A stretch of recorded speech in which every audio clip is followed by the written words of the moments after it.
दोस्तों, बुला stories channel पर आपको मिलती है दिल दहला देने वाली एनिमेटेड हॉरर स्टोरी। तो सब्सक्राइब करो और हर स्टोरी को एंजॉय करो। बेल आइकन दबाना मत भूलना। लियोन एक 22 साल का लड़का था। वो अपने पूरे परिवार के साथ सर्बिया में रहता था। लियोन को नई नई सोशल एक्सपेरिमेंट करना और चैलेंजेस करना बहुत पसंद था। एक रात लियोन अपने फ्रेंड की पार्टी से अपने घर की तरफ लौट रहा था। कार तेज स्पीड में थी और लियोन ने लाउड वॉल्यूम पर गाने चलाए हुए थे। अचानक उसकी गाड़ी के सामने एक अजीब सी दिखने वाली औरत आ गई। लियोन ये देखकर बौखला गया और उसने गाड़ी का स्टीयरिंग व्हील पूरी तरह घुमा दिया। उसकी गाड़ी एक पेड़ में जाकर टकरा गई और लियोन को सर पर थोड़ी चोट आई। उस रोड के पास एक हॉस्पिटल था जहां का स्टाफ क्रैश की आवाज सुनते ही दौड़ता हुआ आया और लियोन को हॉस्पिटल के अंदर ले गया। लियोन को क्रैश के 15 मिनट बाद ही होश आ चुका था। डॉक्टर ने उसकी मलम पट्टी कर दी और अब वो घर जा सकता था। लियोन ने अपने लिए एक टैक्सी और अपनी गाड़ी के लिए एक टो ट्रक बुक कराया। उसका वेट करते करते वो हॉस्पिटल में ही टैक्सी और उस टो ट्रक का वेट करने लगा। वो हॉस्पिटल के सेकंड फ्लोर की बालकनी में खड़ा था। वो बार बार उस औरत के बारे में सोचने लगा जो अचानक उसकी गाड़ी के सामने आ गई थी, मगर उससे लगा कि शायद वो उसके मन का कोई वहम होगा। उस बालकनी से लियोन को उसकी क्रैश गाड़ी साफ नजर आ रही थी। उसने अपने मॉम डैड को अपने एक्सीडेंट के बारे में इन्फॉर्म करने के लिए फोन निकाला ही था कि उसका ध्यान अचानक गाड़ी से कुछ दूर लगी एक स्ट्रीट लाइट पर गया।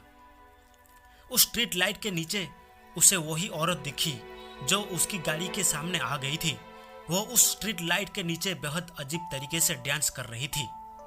लियोन उसे देखकर बहुत चौंक गया और अपने फोन से उसे रिकॉर्ड करने लगा कि तभी लियोन के फोन पर किसी का कॉल आ गया। लियोन ने जल्दी से फोन काट दिया, लेकिन उसने जैसे ही वापस उस स्ट्रीट लाइट की तरफ देखा तो वो औरत अब वहां से गायब हो चुकी थी। उसकी फोन की रिकॉर्डिंग भी अपने आप बंद हो गई। जब उसने अपनी फोन गैलरी चेक करी तो उसमें वो वीडियो थी ही नहीं।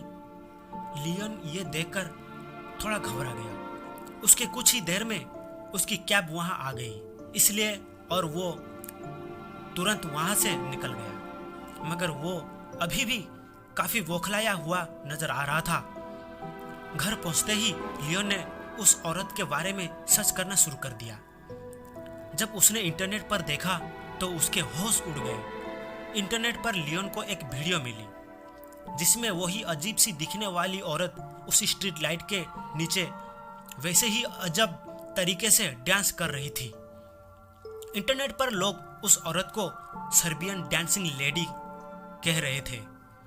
कुछ लोग तो उस डांसिंग लेडी को एक भूत भी बोल रहे थे और कह रहे थे कि वो डांस नहीं बल्कि कोई भूतिया रिचुअल कर रही है।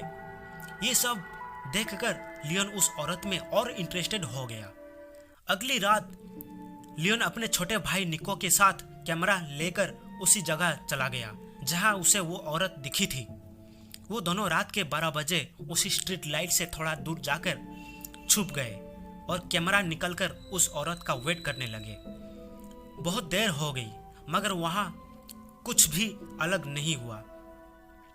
लियोन ने सोचा कि शायद वो औरत कोई मेंटली अनस्टेबल इंसान होगी।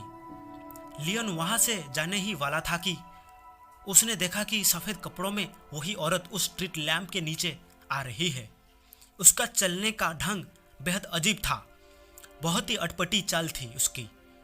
जैसे ही लियोन ने उस औरत को देखा उसने कैमरा में रिकॉर्डिंग शुरू कर दी। वो औरत उस स्ट्रीट लैम्प से नीचे आई और दोबारा वैसे ही अब नॉर्मल तरीके से डांस करने लगी। इस बार लियोन ने देखा कि उस औरत ने अपने हाथ में एक चाकू भी पकड़ा रखा है।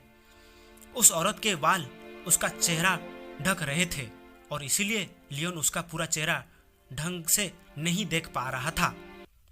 अचानक ही वो औरत डांस करते करते रुक गई और देखते ही देखते उस औरत की हड्डियां चटकने लगी और उसके हाथ और पैर अजीब तरीके से मुड़ने लगे। तभी उस औरत ने अपना चेहरा लियोन की तरफ किया और वो उसे देखते ही जोरों से हंसने लगी। इस औरत का चेहरा डिसफॉर्म्ड और बहुत ही डरावना था। वो अब धीरे धीरे लियोन और निको की तरफ चलकर आ रही थी। लियोन और निको ये सब देखकर बहुत डर गए। वो फौरन अपनी कार की तरफ भागे। जैसे ही लियोन अपनी कार के पास पहुंचा तो उसने देखा कि निको उसके साथ नहीं है। लियोन ने नजर घुमाई तो उसने देखा कि निको उस डांसिंग लेडी के पास खड़ा था। ऐसा लग रहा था कि निको उसके बस में है। लियोन ने निको को जोर से आवाज लगाई और निको मानो वापस होश में आ गया हो। निको जल्दी से वापस कार की तरफ भागा और लियोन और निको दोनों कार में बैठकर वहां से निकलने लगे। जब लियोन ने आसपास देखा तो वो डांसिंग लेडी कहीं नहीं थी, लेकिन फिर अचानक ही वो लियोन की कार के सामने आ गई। उसे देखकर लियोन की रूह कांप गई, लेकिन लियोन ने अपनी कार नहीं रोकी। लियोन की कार उस डांसिंग लेडी के आर पार हो गई और जब लियोन ने अपने रियर व्यू मिरर से पीछे देखा तो वो डांसिंग लेडी उस रोड पर खड़ी लियोन को ही घूर रही थी और फिर अचानक वो हवा में कहीं गायब हो गई। उस रात वो दोनों जैसे तैसे घर पहुंचे और चुपचाप सो गए। अगले दिन निको ने लियोन को बताया कि उस डांसिंग लेडी ने पिछली रात निको से कहा कि वो खुद डेथ है और वो जिसको भी देखेगी वो उससे उसकी सबसे करीबी चीज छीन लेगी। इस इंसिडेंट के कुछ ही दिनों में कुछ ऐसा हुआ जिसने लियोन और निको की जिंदगी हमेशा हमेशा के लिए बदल दी। एक रात लियोन और निको की माँ एक्सीडेंट में मरी गई। उनका एक्सीडेंट भी उसी स्ट्रीट लैम्प के नीचे हुआ था जहां लियोन ने उस डांसिंग लेडी को देखा था। कभी कभी तो उस दिन के बाद से लियोन और निको को अक्सर उस डांसिंग लेडी के सपने आते हैं। बल्कि निको की हालत तो इतनी खराब हो गई कि वो कभी कभी रात में अपने घर से निकलकर बाहर सड़क पर उसी डांसिंग लेडी की तरह वैसा ही अजीब डांस करने लगता है। दोस्तों, सर्बियन डांसिंग लेडी सच में है या नहीं ये तो हम नहीं जानते, पर अगर आपको देर रात में कभी कोई ऐसी डांसिंग लेडी दिखे तो उसे दूर ही रहना। क्या पता वो आपसे आपकी सबसे करीबी चीज छीन ले। दोस्तों, अगर आपको ये वीडियो पसंद आई हो तो लाइक, शेयर एंड सब्सक्राइब करना मत भूलना। मिलते हैं दूसरी वीडियो में।